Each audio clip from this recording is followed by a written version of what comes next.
Heavy rainfall sweeping across Najaf in early December 2025 transformed the city's daily rhythm within hours.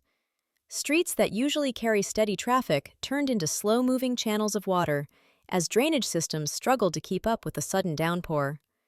From above, drone footage reveals long stretches of submerged roads, where cars push forward cautiously, headlights cutting through sheets of rain. Some vehicles inch through deepening water, while others remain stuck, unable to move as the flooding intensifies.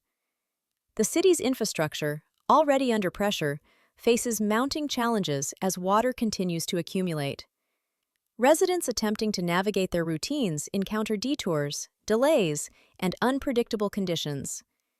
Every intersection becomes a test of judgment. Every turn carries uncertainty.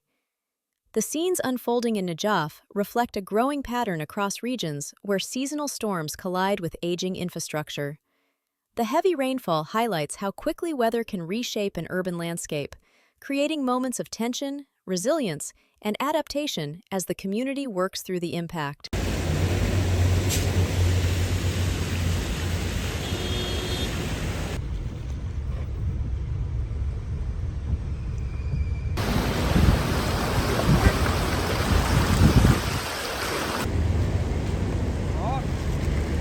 لا لا لا